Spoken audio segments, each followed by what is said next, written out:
What's up, everybody? Welcome to Veterans in Real Life. This is our carry-on portion, and today I have the great honor of a good buddy of mine, Anthony Gonzales. Fucking served together in the 501st, and then he went on to do bigger and better things in EOD. He's joining us today for our first ever in-person interview. So I hope you guys like this, but thank you. All right, thank you for having me on. I appreciate it. And as soon as I found out that old Logan over here lives in North Carolina, I kind of flipped my shit. And I was like, you're only like an hour away, bro. We got to meet up and hang out. So and then, of course, with you trying to take off with this Veterans IRL, it's like, probably do an interview. So I'm glad that it kind of work out, Yeah. So they don't know who you are, but so who the fuck are you? When'd you join the Army and what'd you do? My name is Anthony Gonzales. I joined the Army in August of 2007. Originally joined up as 11X, tried to be in Special Forces. Long story short with that, didn't work out. I was there for like 7 months, so I was either 82nd or Alaska, and I chose Alaska out of the two, so went to Brighton, shiny / overcast Alaska. Got stationed up there with the 501st with old Logan over here. Did a tour in 2009, pretty much all year 2009 with our unit up there. Good old Airborne Infantry. And after that, got back, was like, I don't like how you really don't have to use your brain too much in the infantry comparatively, you have smart people in the infantry, in the Airborne Infantry who know what they're doing, who are just genuinely, natural born leaders, but you have the other people in there that can just be mindless, can't think for themselves. They can just show up to work and go home and not think and not do anything. I mean, it's just a reality. That's the way it is, So I was like, I want to do something different, more marketable, that challenges my brain a little bit more, And so I had switched up and went to EOD school in 2011, finished 2012. Got stationed in Colorado after that with 748th EOD, which they are disbanded now, but deployed doing Special Forces support across Afghanistan. Was out there for 7 months and supported Marine MARSOC teams, Navy SEALs, Army SF. So, we kind of did a little bit of everything. The coolest of the cool guys. So that was a really, really fun experience. And got back, wrote up my contract, did 1 year in the North Carolina National Guard, and I just couldn't handle the transition from active duty to Guard. Some people manage well, but it was just, I feel like it's easier going from the Guard to active duty, but going from active duty to the Guard, I just struggled with it. I was like, 1 year, I'm done. So. Yeah, I've heard that before with guys like even PG. I don't know if you remember PG. Mm-hmm. Talent too, and even Stevens, the going from being a uber badass active duty guy to weekend warrior. Yeah, pretty fucked up. You have a variety of people with different experiences in active duty across different MOSs. Case in point, me, I was prior Airborne Infantry going in EOD, but I was still active duty. Like, that was my full-time job all day, Monday through Friday. It never changed. But in the Guard, you have people not only from different MOSs, from different branches of the military, but you have people who are Guard babies, that's all they know is the Guard. And it's just too spread of an array of different experiences for you to try to kind of get everybody to collect into one form of symmetry, state of mind. It was pretty difficult. So, but some people manage with it well, some people love it. Me, I was like, I can't do this. and I will say, like, having to OC for Guard units that came through down in Texas, like, there are good Guard units that guys have their shit together. And then there are. Definitely. But there's some Guard units that are like, you look at them and you're like, why the fuck are you guys even here? But that's everybody has different experiences, and that was my experience with the Guard. Nothing against the Guard, but for me and my personal experiences with active duty going to Guard, it just was a transition that I found more difficult than I cared to continue on trying to pursue. So. Now, when you did the Guard, were you as EOD? Yeah, Guard? Okay. I was in 430th EOD, which is in Washington, North Carolina, where their unit is. And like I said, they had a wide variety of different experienced individuals in that unit, both prior service, different branches. They had, Marines in there. I don't think they had any Air Force guys in there. or any Navy. I think it was all Army or Marines in there in that unit. But you have your people that have only been in the Guard EOD and they have little to no experience. Not calling out any one person in particular. Just it was such a wide array of experiences. Something that you don't experience when you're in active duty, because everybody there is active duty. Everybody's been there since day one of their career. That's been their full-time job. So, but some people don't have that problem. Some people have really good units where everybody's kind of on the same experience level, same page, and good for them. So it's a mixed bag, I guess. So how long did you do the Guard thing? Just the Guard 1 year. I was 1 year. Active duty 8 years. Did 4 years in the infantry, Airborne Infantry, and then with the transition, it probably took about a year. So, and then maybe a year or so in the training and build up before the Airborne Infantry, and then I was active duty EOD for 3 years. Got out and did the 1 year after that in the Guard. So as EOD, yeah. So after the Guard, what then?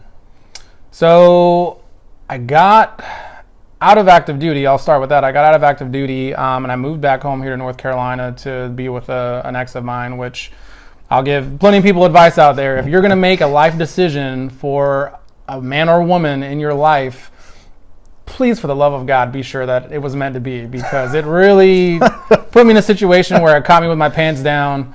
I had moved home to North Carolina, which I didn't really want to do anyways. I wanted to stay in Colorado. Fell in love with Colorado. I mean, I was stationed in Alaska, stationed in Colorado. I was used to the mountains. I was used to snowboarding, having that avenue of release on the weekends, Don't have that here, really. I mean, you have the Appalachian Mountains, but I always tell people they're a shadow compared to the Rockies and the Chugach Mountain Range up there in Alaska. Plus from here, it's what, 2.5 hours? Yeah, I mean, so it's like it wouldn't even be worth the drive with any kind of snowboarding you can get out there. But anyways, so my goal when I had transitioned out of the service was not really career focused. It was just relationship focused. Now, of course, as soon as I moved home, 7 months later, it didn't work out, and I still hadn't found employment yet because I didn't have that lined up. So just was caught in a situation where my life plans had really taken a turn for the worse, and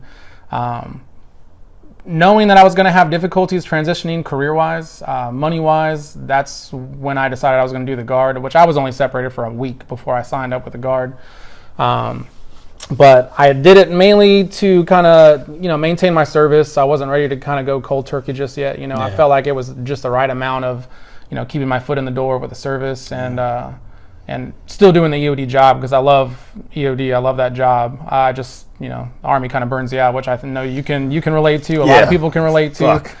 You could love your job all day long, but just the Army in general, it'll wear you out. That big green weenie. It'll get you. So I did the Guard, and I just did it for a year, but it did help me with the transition, both financially, both, they have plenty of people in the unit that have gone through the same thing that you've gone through, because obviously a good portion of them were prior service, so they've already done that transition and been through the bullshit. So they kind of give you advice and whatnot. So, but yeah, I just did the 1 year, and I pretty much right out of active duty. And it's pretty easy to kind of transition into it out of active duty. So if anybody out there, if you want to have like a soft transition, out of the service, it's not a bad thing to do, kind of wean yourself off. Yeah. So what are you doing now then? So when things had kind of gone south with the relationship situation, I wasn't even going to a university or anything. A lot of people, they use their GI Bill when they get out, which I fully advocate for. Use your GI Bill, don't waste it. In order to, a lot of people when they get out of the service, they try to find something relatable to their MOS. And for EOD, there's plenty of different avenues that you can go into, but a lot of those local EOD bomb squads that you would want to get into, for like the county or the state or the city, you usually have to be a police officer first for a few years, 2 years or so. It's not the case everywhere, but in my area, that's the case.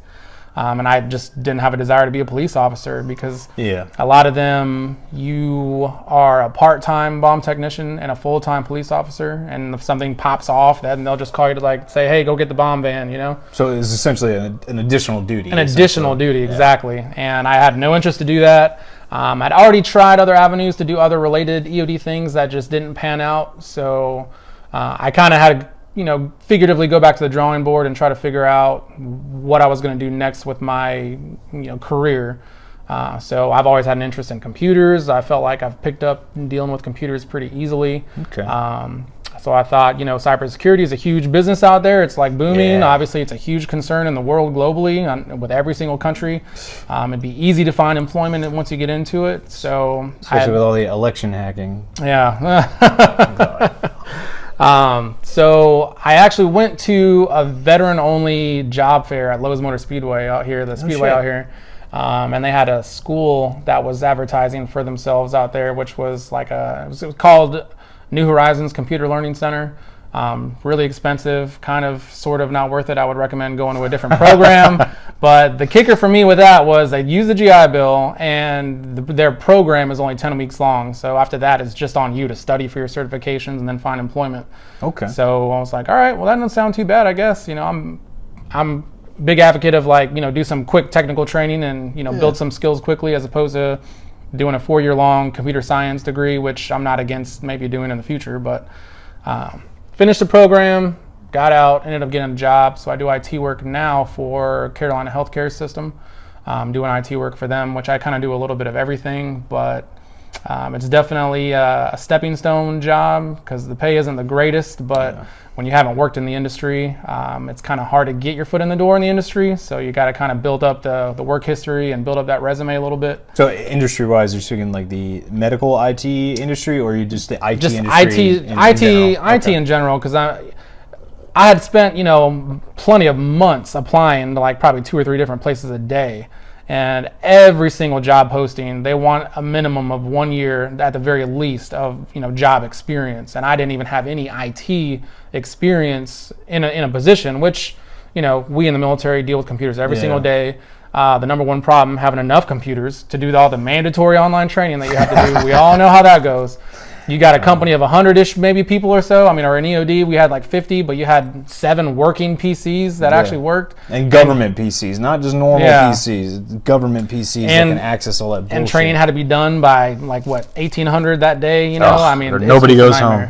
So I had plenty of end user experience, but not a lot of actual technical professional experience in IT. So it's been great. I know career-wise, I'm at the bottom of the totem pole, but you have nowhere to go but up, in a way of speaking. So it's going to go pretty good. So okay. So as for short term, you're just going to keep riding out this IT thing a little bit. Yeah. Long term wise, what are you looking at? So long term, I'd really like to get a cybersecurity job with the government somewhere, which I just got approached. Well, I know it won't work out, but I just got approached from an IT recruiting firm wanting to recruit an IT help desk position with someone who has an active TS/SCI clearance, which I have. And the position is at Fort Meade, Maryland, which is the headquarters of the NSA. Which it's not, the position wasn't for NSA, but regardless, long term, I would love to do a job like that where I'm doing IT work in a secure government job, and also, add towards my retirement, because I have 9 years of government work under my belt now. So you can, so all that's that kind of would count towards your it retirement? counts. I don't know the details of it, but I know that it counts towards your ultimate retirement. So that's why I would ultimately long term like to get into cybersecurity with the government at some point. So and being right next door to the NSA can't hurt either. Yeah, I mean, again, I know that opportunity won't end up panning out because there are plenty of other qualified people in that area already that will probably get it. True. But the fact that I even got a call from him tells me that I'm going in the right direction, because I'm getting that work history built up now. Yeah. So that means that my resume will get looked at a little more, the more I kind of just sit tight. So things kind of didn't pan out the way I wanted them to when I first transitioned out and I first moved out here, but I know that I'm slowly but surely heading in the right direction towards my professional goals. Okay. So really, at least from what I've observed with you and what you've told me, it's all about the grind. Just grinding it out, putting in the time. I mean, it'll all buff out in the end, really. Yeah, it'll all buff out. See? Oh. Honestly, I had told Logan when we had spoken earlier, everybody has a different experience when they transition out, and my experience was definitely on the lower end of that. It was not easy, but you just kind of have to have a goal set in mind, and I'd gotten to a point where I didn't really see a goal. I didn't know what my purpose was. We had talked about purpose, and when people transition out, if you have a family, the family that you have, your wife, your kids, they give you purpose. The Army at that time in that transition stops becoming your purpose. That training for that deployment coming up is no longer your purpose. So, what is it after that? Well, I had to struggle for, a few months after my situation had kind of gone south to try to find that purpose again, that ultimate goal. So professionally, I've found that now, and I know that I'm working towards that light at the end of the tunnel. So, for me, my life is kind of back on track now, and I'm kind of getting back on, the train towards success. But it's not been easy, and it took me over a year after I got out to even find a job, like any job, and so I would just say keep your head up and understand, like things aren't going to happen overnight. I had no idea how difficult it was going to be getting out. I mean, I didn't know what I was in store for, and it's not like you had an abundance of peers around you that are in your face trying to help you and give you advice to tell you it's not going to be that easy, because you always kind of know it's new territory. I'm used to being in the military. Yeah. And you lose that, because like the Army gives you that ingrained kind of community and support group, that you didn't choose or want to have initially, but it kind of just gives it to you on purpose. And I've noticed just from me getting out, like, the kind of the floor falls out from under you, and you're on your own, man. You're out in the waters, and you got to fucking tread. Yeah, and another big thing that really kind of was unexpected, as far as like a support net or support group that I didn't have around, is when you're in your active duty, or I guess in the Guard, you're constantly around coworkers who essentially become your brethren and your friends, and you have an abundance of them. Like any given time in the infantry and EOD, I had probably 20 different people I could pick up the phone and call and like go over their place, hang out with, talk to them, vent to them. They understand you, they can relate to you.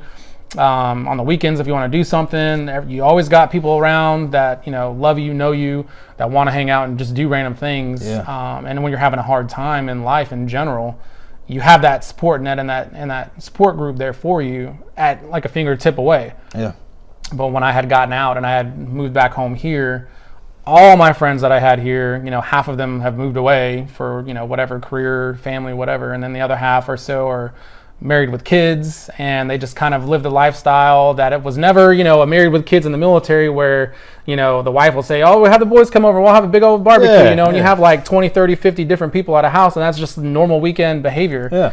But here, it kind of wasn't like that. So, I had plenty of people that I knew in town, but it's not like I had people at a fingertip, that I could just hit up and would drop everything to come over and just kind of hang out, chill with you, So like having that support net of friendship in the abundance that you had it in the military and not having it now, that was another thing that, it really catches you off guard, because you try to prepare in so many different ways when you get out, but that's something that people don't usually really think about, No.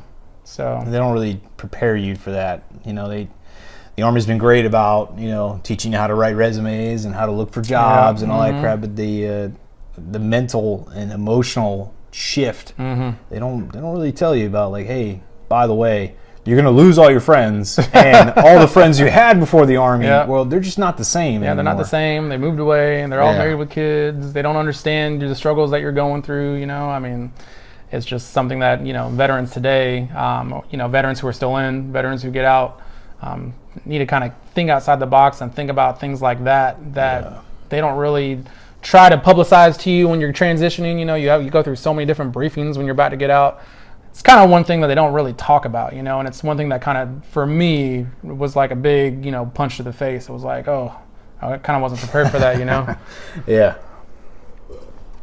But, I mean, I will say, having just done ACAP, 6 months ago, they are doing a much better job, at least giving you the necessary, I don't want to call it administrative, but at least giving you the necessary like tools and understanding you need to at least secure employment, secure a revenue stream. They still haven't figured out how to tell you, like, hey, this is how you make friends that that don't know about the things that you've seen, But I noticed, because you and I are both from North Carolina. all my friends and buddies I grew up with here, you know, like I still love them and they still love me and stuff, but it's just not the same, you know, because it's just, and I think it's very especially true about us, 501st guys that were on that 09 and 10 deployment. You know, it was such a rare mixture of dudes that were just clicked so fucking perfectly. I mean, to this day, I keep in touch with probably at least a full third or half of my platoon and my company on a pretty regular basis. I mean, you know, Mark McCrory in particular, I probably talk to him at least like once a week or so, like once or twice a week, Skype once a month. A handful of other guys that I talk to pretty regularly. And honestly, if it wasn't for all my military friends that I have across the country and the world right now, like I probably wouldn't even have Facebook. I mean, but it's just the easiest way to keep in touch with everybody, see how they're all doing with their families and whatnot. But it's just our unit up there, though. I don't know. We just definitely were a tight knit group, and we all keep in touch quite regularly and buffing shit out. Yeah, buffing shit out. Which I mean, I really think that it's so important though to keep in touch with your veteran friends and your coworkers, because you just never know who's going through a hard time and who's struggling. And you know, we obviously lost someone to suicide from our unit up there not that long ago, and nobody saw it coming. You know, so it kind of gave me like a gut check of, you know, I really need to try to reach out to some of our old brethren and make sure everybody's doing all right in the head, because, you know, it's when you're at your lowest, you're not the one that reaches out. You know, you need the people around you to really kind of reach in towards you and try to pull you out of the funk that you're in, because you just get into that. Sometimes you get into that state where, you know, your low just festers and you can't pull yourself out of it sometimes, you know. And unfortunately, you know, that had happened to one of us. And I hope it doesn't happen again. So that's why, you know, shortly after it happened, I try to get everybody together, you know, our whole group of friends from the unit, just to meet up, have like kind of a bit of a reunion, do like a little gut check on everybody, mental state, make sure everybody's doing all right. And come to find out, everybody's not doing the greatest, really. No. I mean, people are having some serious hard times, and I know the few people that had actually kind of gone out there who could go out there. I'm glad that we had those discussions that we had, because it helps identify in the circle of your friends, you know, like who needs a little more attention, like to kind of just remind them how much you love them and how much you appreciated, you know, their brotherhood and whatnot, you know. And I noticed too that like we get so used to having these people with us every day, and, you know, we don't really have to make an effort to reach out and talk to each other. That when we get out, you know, we don't realize that, like, hey, you know, we do need to check in on each other. And so after Bishop, you know, I sat back and I thought, like, oh shit, you know, I haven't talked to some of my soldiers, you know, in a while, and it made me reach out and kind of just to check in, because like I told you guys before, you know, your team is still your team, your squad is still your squad, your buddies are still your buddies. They're always going to be there, you know. Just because we don't wear the uniform anymore doesn't mean we're not brothers anymore, you know. So, but you have to put in the effort to reach out to each other. And if you're feeling some kind of way, you know, you're feeling it really shitty, reach out. You know, they're still there. You know, like I know Gonzo's still here for me if I need to call him and say it to him. And I'm an hour away. You didn't know. But shit. I'll be there in an hour. I got you. Yeah. Oh, man. But yeah, no, and ever since I learned Logan was doing this Veterans IRL, and the whole point and scope of it was, you know, veterans in real life, because there's so many veterans out there that are trying to capitalize on maybe their experiences or hardships by, you know, we talked about it earlier, you know, like Matt Best doing, you know, his, you know, funny videos, you know, obviously good video editing, good content. You know, who knows what he went through, but he found an avenue of, you know, expressing himself through, you know, comedy and humor. You don't see a whole lot of veterans doing something real, of like kind of expressing, you know, just real world everyday struggles of like when you get out, you know. And, you know, for me, it was difficult. For other people, it's super easy. But at the same time, you know, nobody's really out there trying to capitalize on just bringing that knowledge to the public or even to other veterans who are struggling. But it's kind of important to know that, you know, that you have a support net of people out there that have gone through ups and downs with their transition. And, you know, maybe they can give you some advice, let you know, what you should focus on, or that you're not alone out there, you know. I mean, I wish I would have probably reached out on my end more when I had gotten out during that whole year of me struggling to find employment. I was collecting unemployment from the state just to get by. It was not an easy time mentally, because you go from being in the military where you have guaranteed money coming in, you have like security, you have your friendship support all around you, to having none of that for a period of time. Like it gets you pretty low. But I didn't reflect and think, well, I'm not alone in this, because I'm not the only one this has happened to. Yeah. And I've noticed that, and that was a big, motivation for me to do this, is because a lot of guys get out and they think they're on their own. They think they're alone. And I keep telling you guys, like, you're not alone at all, man. Like, there's, like, I don't know what it is, man. It's like this weird fucking stigma that we get when we get out and we figure, like, oh, we're fucking the lone survivors now. We're on our own, and we got to figure this shit out on our own. And it's like, well, where the fuck does that come from? Because in the Army, we're taught, like, you're not alone. Your team, you need to rely on your team and your bros. And for whatever fucking reason, it just gets ass backwards when we get out. And we just think, I'm sucking, so this is my problem to deal with. Yeah. I don't know, maybe it's a sense of pride, when you're in the service and you get out and maybe things aren't going the way you planned, but you're too prideful to, like, just reach out for help, or even just reach out to, like, communicate with someone. They're like, oh, I did such honorable, impressive things in the military, and, my ego was up here because, I'm just doing this selfless thing for my countrymen, and then I get out and things aren't going the way that I thought it was supposed to go. I don't want people to think less of the image of, the, war hero veteran, Purple Heart, always such an amazing soldier, like that. I don't want them to think less of me that I couldn't get out and find employment right away and be an active member of society, contributing, to my area. And it does take a hit of pride, when you do struggle when you get out, which, some people, they have an easy transition. Some people, when they get out, they don't. Oh, yeah. And for me, it was on the lower end, but... I've seen it both ways, man. Like, some guys get out and it's just easy street. They got it fucking made. Lucky. They found that footstep right into success. And then, there's cats who just go completely south. So, like, all my friends that I know that are about to get out, I always advocate, do your VA paperwork for disability now. Like, don't wait. You can turn it in X amount of months before you separate, everybody who's been on a deployment or anybody who's been injured in the line of duty in the service. You're owed something from the VA, and you all deserve it. So, make sure that you're taking care of yourself. And whether you get a rating or not, that's irrelevant. It's just the fact that, the VA is going to be the healthcare that takes care of you for the rest of your life. And I think a lot of guys miss that. They think, oh, I'm just go to the VA if I'm disabled, and like in conversation. No, bro. You get your health care from the VA, like, for the rest of your life. Like, that's free health care that you earned, that you can go and get. And you deserve it, so absolutely. I don't know if you all purchase prescription meds for anything, especially if you have kids. That shit ain't fucking cheap. Not cheap. Especially if they have allergies and they need EpiPens. It's been crazy lately. I don't know all the details about it. I don't need any EpiPens, but yeah, just do your due diligence and do what's owed to you. Like, do your paperwork, do whatever you need to do.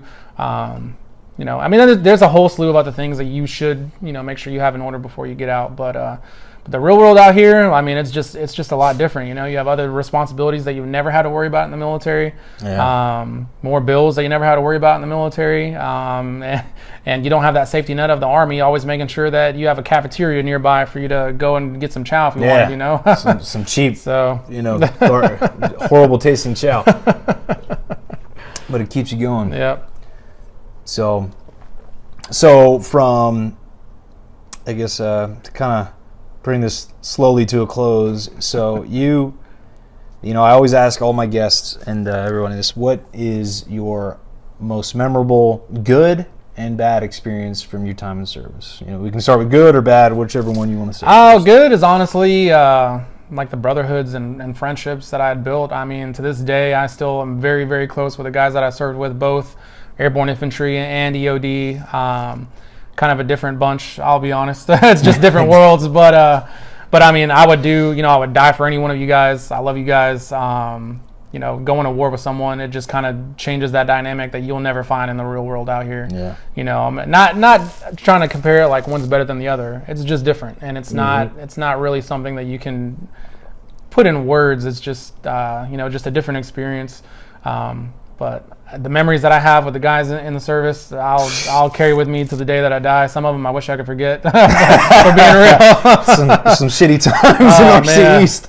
I mean, I'm telling you, like even just stateside experiences, like going out partying with the boys, to deployment experiences, and like huddling in the same sleeping bag in the mountains of Afghanistan to stay warm. Like you keep closer with them than you do with some women. It's not gay or sexual at all if it's freezing cold in the mountain in Afghanistan somewhere. Yeah, but I'm telling you, just the friendships and the ties that you build when you're in, it's something that you'll never find. I mean, if you think you're like buddies with your frat boys, no, that doesn't compare. It's not the same. So I would say struggle together. You gotta suffer. Oh yeah, I'd say that's probably the best thing that I took away from the military. The worst thing, hands down, losing Josh Bowden in Afghanistan on the second tour. I feel fortunate, if it's okay to even say that, I feel fortunate that I've only lost one of my coworkers in combat. But I mean, so many people out there have lost, probably dozens. Yeah. I mean, who knows? And I wish that we didn't even have to lose him. It was terrible, but nobody should go to war and have to come back in a casket. I mean, honestly, that's the nature of war. It's inevitable, but and I by no means do I ever have a thought in my head like, oh well, I could have done something about it. I could have been there because we weren't on the same EOD team, so there was no way for me to be there to do anything or change the outcome. It's just a part of life, a part of the military, and a part of deployments. But that's just one thing that you reflect back and you just think like losing your brothers is the worst thing that you can have, really. And then of course Bishop, he didn't die in combat, but he took his own life, unfortunately. But that's still another aspect of the struggle. Like when people are over there struggling, some people take it home with them and they don't have an easy time with it. So yeah. So if anything, that's something to self-reflect and think, that's why it's so important to be there for your brothers, because, I couldn't do anything to stop, Josh's death in Afghanistan. I wasn't there. Yeah. But maybe I could play a factor in stopping someone's suicide here by just being there for them, you know? So. Like I was telling you guys the other day, you don't know how much you may mean to a certain person on any specific day. I mean, we can sit here and say like, oh, well, it wouldn't have mattered if I had called him that day or beforehand or not. Like, you don't fucking know that. You can't be the judge of that. Every day you literally could be the single reason why somebody does not blow their fucking brains out just by saying hi or saying hello.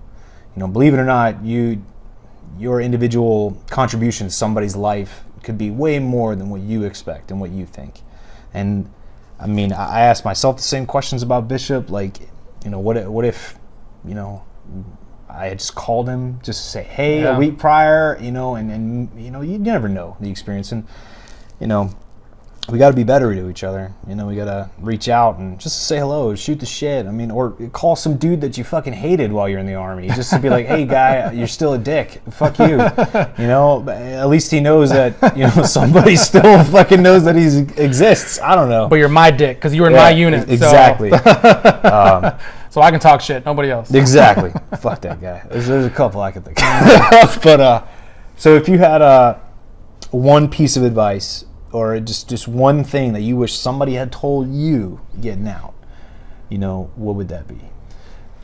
Oh man, if it was any one thing I could have been told, it's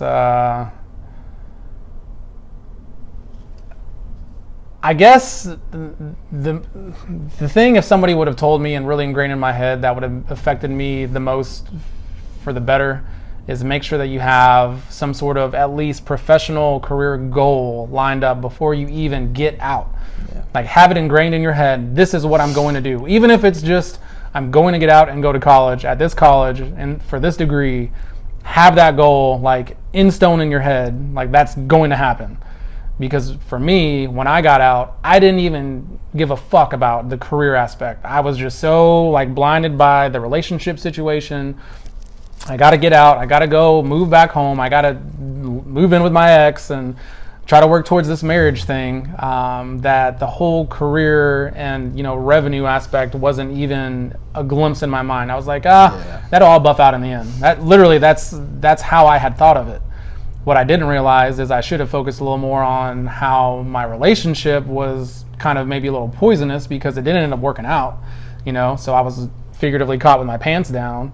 And it took me over a year to even find a job, much less now I'm finally, you know, kind of settling into a career a little bit. But that's really what made it so difficult for me, though, was not focusing on, you know, what that ultimate goal was professionally.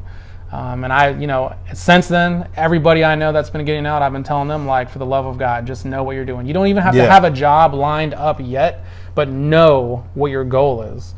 And I didn't really have anybody pushing for me to have that focus. You know, everybody kind of, all my friends around me, you know, in the infantry and EOD, they all knew what was going on in my life at that time, so they knew that was my focus. But nobody stopped me to say, hey, professionally, what are you going to do, you know?